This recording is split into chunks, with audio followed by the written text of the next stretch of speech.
This is the Midas Cichlid, the fish that rewards respect and punishes neglect. Before we decide whether that excites you or scares you, let's reset for a moment. To understand the Midas Cichlid, you first need to understand where it came from. Amphilophus citrinellus comes from Central America, mainly Nicaragua and Costa Rica. But this fact alone tells us nothing important. What matters is the environment. Midas evolved not in gentle rivers, but in isolated volcanic crater lakes like Apoyo, Masaya, and Chiloa. These are closed systems with limited territory and hard boundaries. Competition was constant, and breeding space was limited. Those waters became pressure cookers of evolution, and in that world, hesitation meant losing everything. That's why the Midas doesn't negotiate space. It claims it, directly, repeatedly, without discussion. It's a different game with different rules, played inside the same glass box. And that truth surprises many keepers, because when a Midas is born, it looks ordinary, plain, gray, nothing golden, nothing royal. And this is where expectations begin to break apart, slowly at first, then suddenly, because that famous transformation, the shift toward yellow, white, orange, even metallic gold, is not guaranteed. Some stay dark forever, others lighten slowly, a few transform dramatically, and when that happens, the entire tank reacts. Other fish read gold as a message. Sometimes dominance rises, sometimes challenges rise, and sometimes the golden fish becomes the target instead of the king. In this world, color is language, and one change in pigment can rewrite the hierarchy overnight. If you've ever felt the tank change mood without warning, you probably weren't imagining it. That signal matters later. As juveniles, Midas grow fast, faster than most keepers expect. What feels manageable at 6 inches becomes a different reality at 10, and what feels stable at 10 inches can collapse at 12. A mature male can exceed 14 inches. Thick muscle, heavy mass, powerful jaws built to take control, not to communicate politely. Size changes everything, not just the tank, but the mind of every fish inside it. So let's talk about aggression properly. Midas aggression isn't emotional, it's functional. It's an evolved response to territorial pressure. In the wild, hesitation leads to injury or death. So when keepers say, "My Midas snapped overnight," what actually happened is predictable. Hormones shifted, maturity arrived, the tank design didn't adapt. That moment isn't a surprise, it's biology on schedule. But there's another cause many keepers overlook. Aggression isn't always territorial. Sometimes it comes from boredom. A Midas in a static tank becomes mentally unstimulated. Same rocks, same angles, same routine, day after day. And a bored, intelligent fish seeks stimulation. If the environment doesn't provide it, the fish creates it, usually in destructive ways. This isn't malice, it's unmet mental need. And this is why tank setup is everything. A Midas in a bare or cramped aquarium becomes hyper-focused. No visual breaks, no shifting zones, no diffusion of pressure. That's when glass surfing begins. That's when reflections become rivals. That's when tank mates disappear. A proper Midas tank is large, and size here isn't for show, it's psychological space. Think 125 gallons as a realistic baseline for long-term stability. More if you want to push boundaries. Heavy decor, stable rock work, or driftwood, structure that breaks lines of sight, and filtration that goes beyond the minimum. Because Midas eats big and produces heavy waste. Poor water doesn't just stress this fish, it amplifies unwanted behaviors.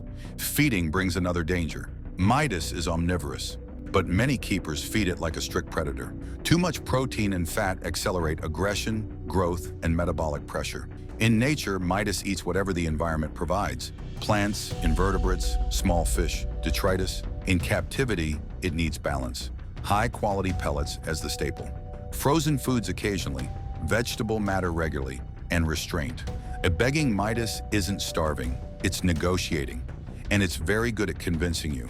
If you've ever felt judged by a fish during feeding time, you're not alone. Now comes the question every keeper asks, sooner or later. One Midas or two? A single Midas can be stable long-term if the keeper provides stimulation and structure. A bonded pair can be spectacular, one of the most intense breeding displays in the hobby. But a mismatched pair can turn a tank into a war zone. This fish does not forgive pairing mistakes. Once blood is drawn, peace rarely returns. Breeding reveals the true complexity. Substrate spawning, site cleaning, pit digging, both parents guarding, hundreds of eggs fanned carefully. But parental care isn't gentle. It's fierce, focused, absolute. And when guarding intensifies, even the bonded mate can become the target. This isn't romance, it's instinct. Without preparation, breeding can turn tragic fast. But when conditions are right, it becomes one of the most breathtaking displays of fish intelligence you'll ever witness. A properly kept Midas can live 12 to 15 years, sometimes more. That's not a short-term pet, it's a long relationship. A Midas will watch you, track you, learn you, and if you mistreat it, it remembers. These traits explain why released Midas populations become invasive in the wrong waters. They adapt quickly and dominate aggressively. There's one final misconception we must address. Many keepers believe they own a pure Midas, when they don't. Hybrids, red devils, mixed bloodlines. These fish have been crossed for decades. Even within Nicaragua, separate crater lakes carry different genetic histories. What one keeper calls a calm Midas, another may experience as a nightmare. Same name, but not the same lineage. That's why bloodline matters more than most aquarists realize. A name can hide a history, and history shapes behavior. So, should you keep a Midas Cichlid? Only if you're honest with yourself. Honest about tank size, honest about stimulation, honest about patience. Because Midas isn't a trophy fish.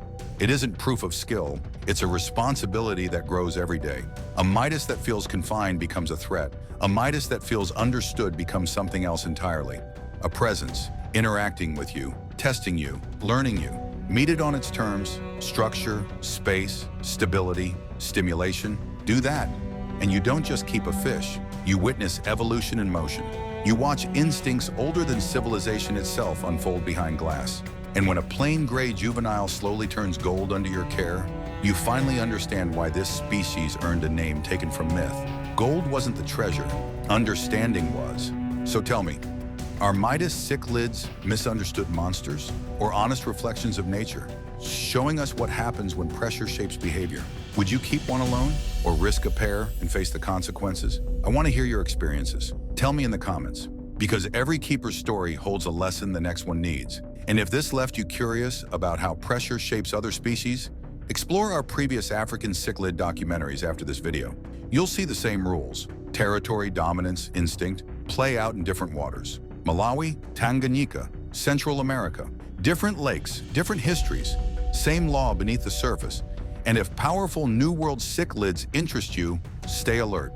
Our next video dives into the devil cichlid and the question every keeper fears: are you keeping a fish or a rival? If you want more aquarium documentaries built on honesty, not sugarcoating, subscribe and stay with us. Here at Dark Cichlids, we tell the story behind the glass, the story most people never see, and the story nature never apologizes for. See you in the next dark video.